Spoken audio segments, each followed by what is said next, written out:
प्यारे बच्चों, आज हम इकाई 7 में अध्याय पिष्ट तनाव में पिष्ट तनाव के प्रमाण के संबंध में अनुप्रयोग करेंगे कि घटनाएं क्या होती हैं, कौन सी ऐसी घटनाएं हैं जो पिष्ट तनाव को क्या करती है, प्रैक्टिकली शो करती है। सबसे पहले आती है शीशे के छर्रे का बनना। शीशे के छर्रे का बनना कैसे बनता है? शीशे का छर्रा, हम एक ऐसा बर्तन लेते हैं जिसमें जो शीशा होता है वो मोल्टन स्टेट, मतलब किसमें होता है, पिघला हुआ होता है। एक ऐसा बर्तन लेते हैं जिसमें छोटे छोटे छेद होते हैं, उसमें पिघला हुआ शीशा डालते हैं। उस छोटे छोटे छेदों से जब वो शीशा गिरता है तो छोटे छोटे पीस टूट टूट के गिरते हैं, और ये काफी ऊंचाई पे हम उस बर्तन को रखते हैं, नीचे पानी होता है। जब काफी ऊंचाई से ये शीशे का जो छोटे छोटे पोर्शन आते हैं, ये पिष्ट तनाव के कारण अपने क्षेत्रफल को न्यूनतम करना चाहते हैं, और न्यूनतम क्षेत्रफल किसका होता है, गोलीय पृष्ठ का होता है। तो ये किस में हो जाते हैं, शीशे के छर्रे किस आकृति में आ जाते हैं, गोलाकार हो जाते हैं, गोलीय छर्रे बनते हैं। जब पानी में गिरते हैं तब तो गोलीय रूप ले चुके होते हैं, ठंडे हो जाते हैं और वही आकार ले लेते हैं। दूसरा हम कहते हैं कांच की नली के सिरे को गर्म करना। कांच की नली के सिरे को गर्म करना। अगर हम किसी कांच की नली के सिरे को एक सिरा अपने हाथ में लेते हैं, दूसरे सिरे को गर्म करते हैं, तो गर्म करने पे क्या होगा, वो कांच पिघल जाएगा। जो कोई चीज पिघलेगी तो पिष्ट तनाव के कारण अपने न्यूनतम क्षेत्रफल ऑब्टेन करना चाहेगी, प्राप्त करना चाहेगी, और वो क्या होता है, गोली होता है। इसलिए कांच का सिरा गर्म करने पे क्या हो जाएगा, गोली हो जाएगा। क्या हो जाएगा, गोली हो जाएगा। अब हम पारे की बूंद की बात कर रहे हैं, छोटी बूंद की भी बात करेंगे और बड़ी बूंद की भी बात करेंगे। हमने पारे की एक छोटी बूंद रखी हुई है, जैसे जैसे हम साइज बड़ा करते जा रहे हैं, साइज बड़ा करने पे क्या होता जा रहा है, ये फैलता जा रहा है। इस बूंद में जो पृष्ठ तनाव था वो अधिकतम था। पृष्ठ तनाव क्या था, अधिकतम था। यहां पे गुरुत्वीय बल भी आ गया। कौन सा बल आ गया, जैसे जैसे भार बढ़ता गया गुरुत्वीय बल बढ़ता गया और पृष्ठ तनाव क्या हो गया, उसकी तुलना में कम होता गया। तो छोटी बूंद जो होती है पारे की, वो गोली होती है, जैसे जैसे बढ़ती जाती है बूंद क्या होती जाती है, चपटी होती जाती है। कैसी होती जाती है, चपटी होती जाती है। अगर गर्मी होती है तो कहते हैं फुहारने से ठंडक मिलती है। कूलर क्या काम करता है, कूलर में बेसिकली पीछे पानी चलता है। कूलर जब हवा को खींचता है तो पानी छोटी छोटी ड्रॉपलेट्स की फॉर्म में आता है, छोटी छोटी ड्रॉपलेट्स को। वो कूलर उस छोटी छोटी ड्रॉपलेट्स को और छोटा तोड़कर सभी दिशाओं में क्या कर देता है, भेज देता है। और जब सभी दिशाओं में भेज देता है तो उससे क्या आ जाती है, ठंडक हो जाती है। क्यों ठंडक होती है, क्योंकि द्रव के भीतर के अणु, जो द्रव के भीतर के अणु हैं, वो ससंजक बल के विरुद्ध कार्य करते हैं। टूटते हैं ना, जब तोड़ा जाता है तो उसे ससंजक बल के विरुद्ध कार्य करते हैं, जिससे उनकी आंतरिक ऊर्जा में कमी आ जाती है। किसके, जो जल के अणु होते हैं, द्रव के अणु होते हैं, उससे उसकी आंतरिक ऊर्जा में कमी आ जाती है और वो क्या आ जाता है, ताप गिर जाता है। तो कूलर यही तो काम करता है। आप देखो बरसातों में कूलर बिल्कुल ठंडा नहीं करता। क्यों, हमारी ह्यूमिडिटी इतनी होती है, वाटर कंटेंट इतना होता है हमारे एटमॉस्फेयर में, तो उससे क्या होता है, कूलर पानी को फेंकता ही नहीं है। और जब बहुत ज्यादा गर्मी होती है तो आप देखो कूलर में पानी बार बार डालना पड़ता है। जल के पृष्ठ पर कपूर का नाचना। कपूर जानते हैं, कपूर जलाते हैं, पूजा वगैरह में यूज करते हैं। हम एक ऐसा कपूर का पीस लेते हैं जिसकी शेप इरेगुलर है, शेप जो है इरेगुलर है, मतलब व्यवस्थित नहीं है, एक क्यूब फॉर्म में नहीं है, टूटी फूटी है। जब से स्वच्छ डल में डालते हैं, स्वच्छ डल में डालने से क्या होगा, जो स्वच्छ डल में डालने से क्या होगा कि कपूर का कुछ भाग ज्यादा घुलेगा, कपूर का कुछ भाग कम घुलेगा। एक भाग ज्यादा घुल जाएगा, एक भाग कम घुल जाएगा, जिससे इन पृष्ठों के बीच में पृष्ठ तनाव भिन्न भिन्न हो जाएगा। इसके कारण कपूर का टुकड़ा क्या करने लगता है, नाचने लगता है। आपने देखा होगा बरसातों में क्या करते हैं हम, नाव बनाते हैं, उसके पीछे थोड़ा सा साबुन लगा देते हैं, वो तेज चलने लगती है। वो भी पिष्ट तनाव के कारण है, क्योंकि वो जल का पिष्ट तनाव अधिक होता है, साबुन का घोल मिलाने पे पिष्ट तनाव क्या हो जाता है, कम हो जाता है। आपने देखा होगा पानी के बुलबुले ज्यादा बड़े नहीं बनाए जा सकते, लेकिन पानी के जल की अपेक्षा तो, और जबकि साबुन के घोल के बुलबुले आप बड़े से बड़े बना सकते हो। दोनों का अंतर यह है, जिस चीज का पिष्ट तनाव कम होगा वो ज्यादा से ज्यादा उसको हम फैला सकते हैं, जिसका पिष्ट तनाव कम होगा। जिसका पिष्ट तनाव ज्यादा होगा वो जब हम उसको जल का क्या बनाएंगे, बुलबुला बनाने की कोशिश करेंगे, थोड़ा ज्यादा बड़ा बनाने की कोशिश करेंगे, वो टूट जाएगा। अब जो हम कपड़े साफ करते हैं, हम डिटर्जेंट मिलाते हैं, क्या हम पानी में क्यों नहीं सीधे साफ हो जाते? पानी का पिष्ट तनाव ज्यादा होता है, पानी कपड़ों की गहराई तक नहीं जा पाता। लेकिन अगर हम उसमें साबुन मिला देते हैं, डिटर्जेंट मिला देते हैं, तो साबुन और जल का मिलके उसका पिष्ट तनाव कम हो जाता है और साबुन का घोल कपड़ों के भीतर चला जाता है और वो जितना भी मैल, गंध, धूल, धक्कड़ होता है सबको क्या कर देता है, साफ कर देता है। इसी तरह जब हम दवाइयां यूज करते हैं, जब हमारे चोट लगती है, घाव हो जाता है, तो हम जो ऐसी दवाई यूज करते हैं एंटीसेप्टिक, जैसे डिटॉल, सेवलॉन, ये क्या करती है, छोटी से छोटी, इनका पिष्ट तनाव बहुत कम होता है, ये छोटी से छोटे जो कटा हुआ भाग है वहां तक भी पहुंच जाते हैं। हमें स्वाद जीभ से मिलता है और उन चीजों का स्वाद ज्यादा मिलता है जो गर्म होती है। क्यों गर्म उस चीजों का स्वाद मिलता है? हमारे पास एक सूप है, एक ठंडा सूप है, एक गर्म सूप है। हम ठंडा सूप जब पीते हैं इतना स्वाद नहीं आता, लेकिन जब गर्म सूप पीते हैं तो स्वाद आता है। क्यों आता है स्वाद? गर्म जो होता है उसका पिष्ट तनाव कम हो जाता है, पिष्ट तनाव होने पे वो जीभ पे ज्यादा फैलता है और जीभ पे ज्यादा फैलने के कारण क्या होता है, वो हमें क्या लगता है, टेस्टी लगता है। अब हम बताने जा रहे हैं सुई का जल में तैरना। सुई का जल में तैरना। आप कहेंगे जी हवाई जहाज तो पानी में चलता है लेकिन सुई तो तैरती नहीं। सुई को आप किस चीज पे रखोगे?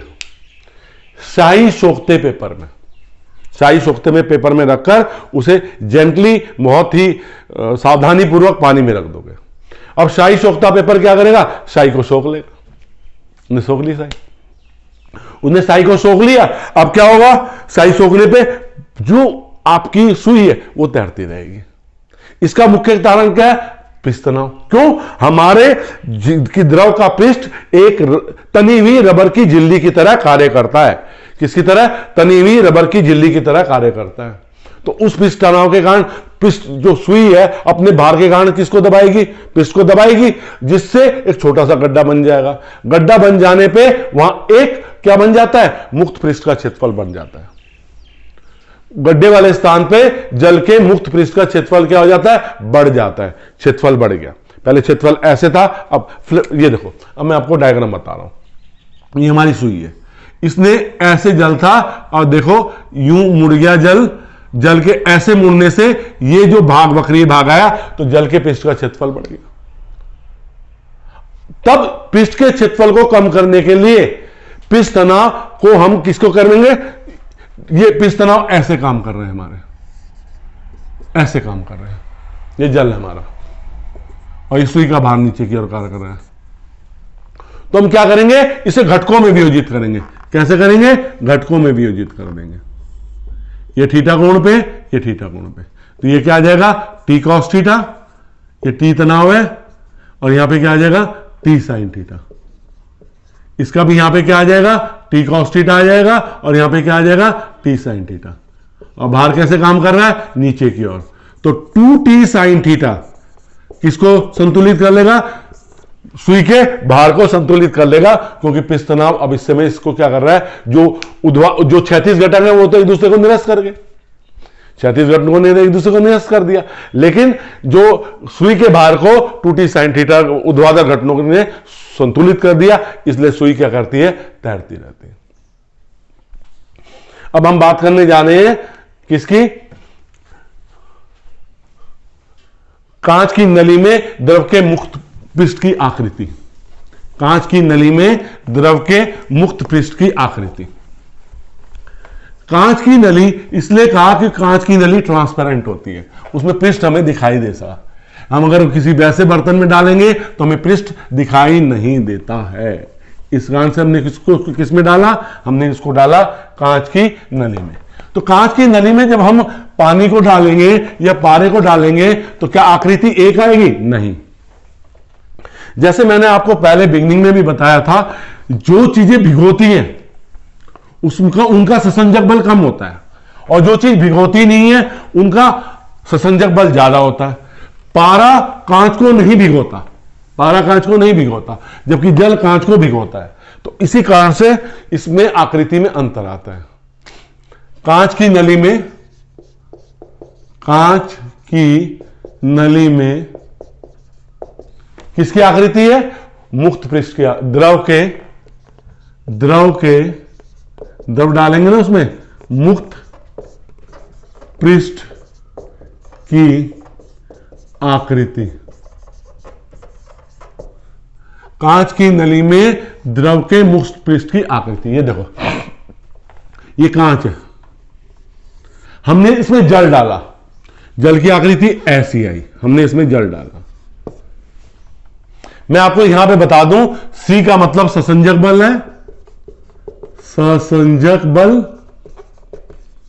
ए का मतलब है आसंजक बल,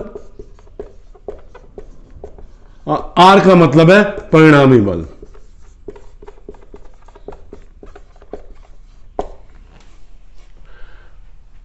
तो इस आकृति में अगर हम देखेंगे तो ससंजक बल ऐसे काम कर रहा है, ससंजक बल। हमारा आसंजक बल कैसे काम कर रहा है? वो ऐसे काम कर रहा है। और ये हम जानते हैं कि जल के बीच कार्य करने वाला ससंजक बल जल और कांच के अणुओं के बीच कार्य करने वाले आसंजक बल से कम होता है। तो परिणामी किस दिशा में हो जाएगा? परिणामी हमारा किस दिशा में हो जाएगा? एडेसिव, मतलब आसंजक बल की दिशा में हो जाएगा। तो यह पृष्ठ कैसा होता है? अवतल पृष्ठ। कैसा पृष्ठ बनेगा? अवतल पृष्ठ। अब इसी में देखो, अब इसी में कांच की नली है, ये कांच की थी ना, कांच, ये जल था हमारा। अब हम, ये कांच है हमारे पास, इसमें हमने पारा डाला। क्या डाला? पारा। अब हमारा बल कैसे काम करेगा? हमारा बल कैसे काम कर रहा है? ये ससंजक बल, ये हमारा आसंजक बल, और परिणामी बल जो होगा वो किसके कारण होगा? ससंजक बल के कारण होगा। इसका एक रीजन है, क्योंकि पारे के बीच में कार्य करने वाला ससंजक बल पारे और कांच के अणुओं के बीच कार्य करने वाले आसंजक बल से तुलना में बहुत स्ट्रांग होता है, बहुत स्ट्रांग होता है। इसलिए परिणामी बल किसके कारण होता है? ससंजक बल के कारण होता है। तो इसकी आकृति कैसी होती है? उत्तल आकृति होती है। कैसी आकृति होती है? उत्तल आकृति होती है। तो हम बात करेंगे अगर जल के पृष्ठ की आकृति अवतल होती है और पारे की पृष्ठ की आकृति क्या होती है? उत्तल होती है। अब हम आपको बताने जा रहे हैं पृष्ठ कोण, स्पर्श कोण। कौन सा कोण? स्पर्श कोण। स्पर्श कोण क्या होता है? स्पर्श कोण को अगर हम समझाना चाहेंगे तो हम, जैसे अभी हमने आकृति बनाई है, आकृति बनी है हमारी, तो उस आकृति के आधार पर हम आपको समझाएंगे कि स्पर्श कोण होता क्या है। ठीक है? अगर हम कांच में जल को डालते हैं, कांच की नली में, कांच की बर्तन में किसको डालते हैं? जल को डालते हैं। इसकी आकृति कैसी आती है? अभी हमने बताया अवतल आकृति आती है। ये जो ठोस सिरा है और जो अवतल आकृति है, इनके दोनों पृष्ठों जहां बिंदु मिल रहे हैं, द्रव व ठोस के किसी स्पर्श बिंदु पर, ये दोनों स्पर्श बिंदु यहां मिल रहे हैं। किसके? स्पर्श बिंदु पर, बिंदु से द्रव के पृष्ठ पर खींची गई स्पर्श रेखा तथा ठोस के पृष्ठ पर खींची गई स्पर्श रेखा के बीच के कोण को क्या कहते हैं? स्पर्श कोण कहते हैं। ये मिलान बिंदु है, दोनों इस बिंदु पे मिल रहे हैं। यहां पे इस द्रव के पृष्ठ पे मैंने स्पर्श रेखा खींची, यहां ठोस है, ठोस के पृष्ठ पे स्पर्श रेखा खींची, तो इनके बीच में जो कोण बनता है इसे क्या कहते हैं? स्पर्श कोण कहते हैं। जल के लिए कितना होता है? जल के लिए कितना होता है? 8 डिग्री। और जब मैं पारे के लिए बनाता हूं, ये जल है, जब मैं पारे के लिए बनाता हूं, पारे के लिए ऐसी आकृति जाती है, मैंने एक स्पर्श यहां पे खींचा, एक स्पर्श रेखा यहां खींची, यहां पारे के बीच में कोण बना, ये कितना आता है? 135 डिग्री पारा। अगर मैं, ये कांच है और हम जो भी बात करते हैं शुद्ध जल या शुद्ध उसकी बात करते हैं, अगर हम चांदी के बर्तन में, चांदी हमारी है, चांदी के बर्तन में अगर हम पानी भरते हैं तो उसमें ये चांदी है और ये पानी है, आपका जल है, तो इसके बीच में ये, इसकी आकृति क्या होती है? बिल्कुल फ्लैट होती है और जो स्पर्श कोण होता है वो कितना होता है? 90 डिग्री होता है। तो इसलिए पुराने जमाने में लोगों को कुछ पता था, वो पानी वगैरह चांदी के और खाना सोने के बर्तनों में खाते थे, इसलिए खाते थे, कुछ उसके रीजंस होते हैं, उसे हम यहां डिस्कस नहीं करेंगे। तो ठोस तथा द्रव के मिलन बिंदु पर, द्रव के पृष्ठ पर खींची गई स्पर्श रेखा तथा ठोस के पृष्ठ पर खींची गई स्पर्श रेखा के बीच को कोण को क्या कहते हैं? स्पर्श कोण कहते हैं। जल के लिए 8 डिग्री होता है, इसकी अवतल आकृति है, और पारे के लिए 135 डिग्री होता है, इसकी उत्तल आकृति है। अगर चांदी के बर्तन में शुद्ध जल को डालते हैं तो स्पर्श कोण कितना आता है? 90 डिग्री आता है। अब हम आपको नेक्स्ट टॉपिक बताने जा रहे हैं, किसी द्रव के वक्रीय पृष्ठों के बीच में दाबांतर। हमारे पास 3 तरह के पृष्ठ हो गए, एक समतल पृष्ठ हो गया, एक हमारा अवतल पृष्ठ हो गया और एक हमारा उत्तल पृष्ठ हो गया। कौन सा पृष्ठ हो गया? उत्तल पृष्ठ हो गया। इन पृष्ठों के बीच में जब हम क्या करेंगे,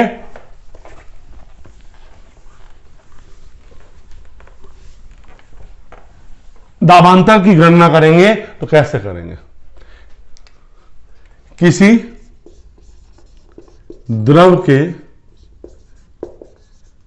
किसी द्रव के वक्रीय पृष्ठों, किसके बीच में? वक्रीय पृष्ठों के पार्श्वों के बीच दाबांतर, के पार्श्वों के बीच दाबांतर,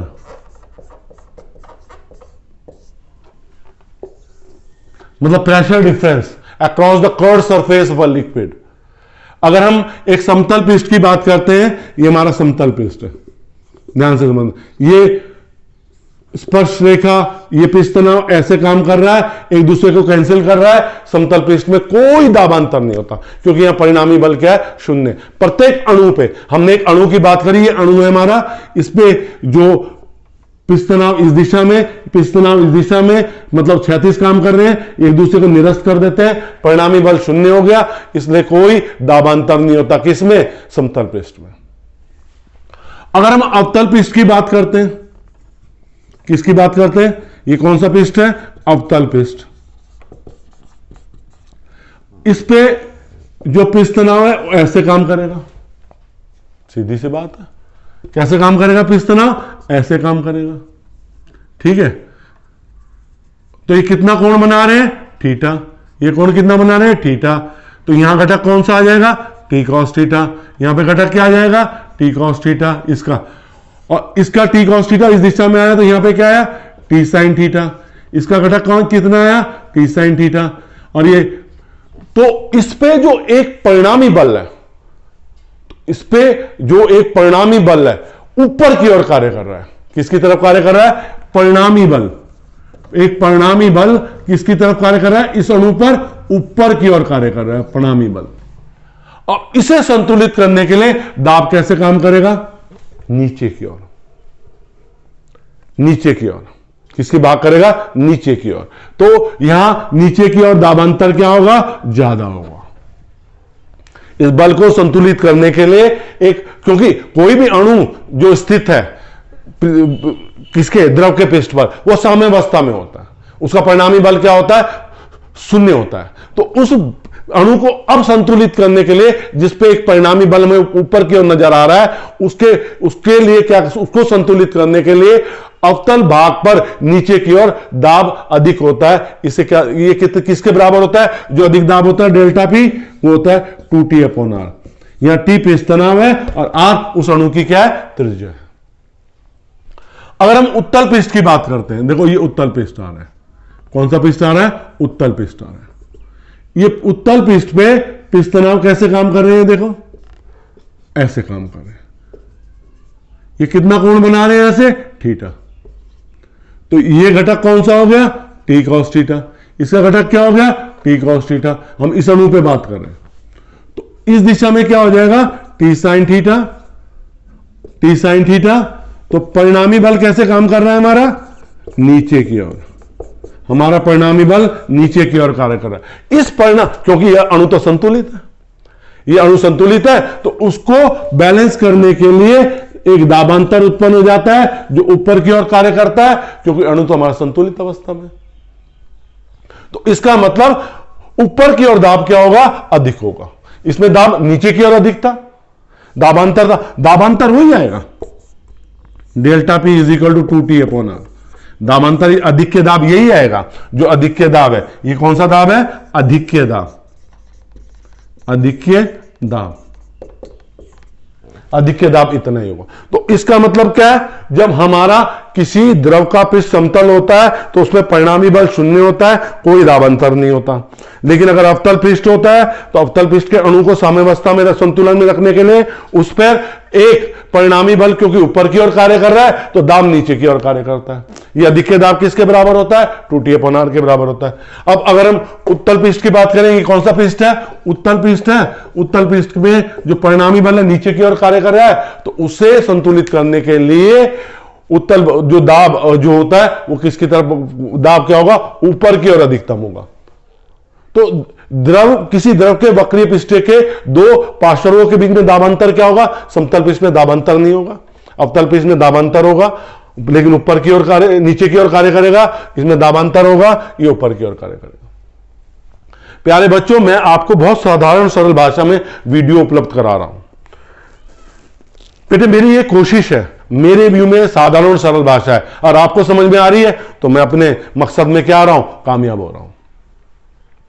और कोई बच्चा आज पहली बार वीडियो देख रहा है तो बेटा मेरे इसी चैनल में जाइए, वीडियो में जाइए, प्लेलिस्ट में जाइए, आपको इकाई 1 से इकाई 7 जो अभी हम करने लग रहे हैं, सभी संपूर्ण सिलेबस की वीडियो उपलब्ध हैं साधारण सरल भाषा में। मेरे व्यू में आपको समझ में आए तो मेरा मकसद कामयाब। तो बेटे आप मेरे वीडियो को लाइक जरूर कीजिए, लाइक तो जरूर बनता है, शेयर भी कीजिए उन बच्चों से जिन बच्चों को प्रॉब्लम्स है, उनकी भी प्रॉब्लम दूर हो जाए। और एक विनती है कि जिन बच्चों ने सब्सक्राइब नहीं किया और वीडियो भी लगातार देख रहे हैं, बेटे मेरे चैनल को सब्सक्राइब जरूर कीजिए। और ये वीडियो अगर आपको समझ में नहीं आती है, जैसे थोड़ी तेज आवाज, तेज चल जाते हैं, तो बेटे आपकी वीडियो में एक ऑप्शन होता है, एक तो नॉर्मल स्पीड होती है x, एक होती है 0.5x और एक होती है 0.25x। इसमें एक स्पीड 2x भी हो जाएगी, इन पे नहीं देखना। जो 0.5x स्पीड, मतलब आधी स्पीड करके आप जब देखोगे वीडियो को, तो वीडियो आपको पूरी की पूरी समझ में आएगी। धन्यवाद।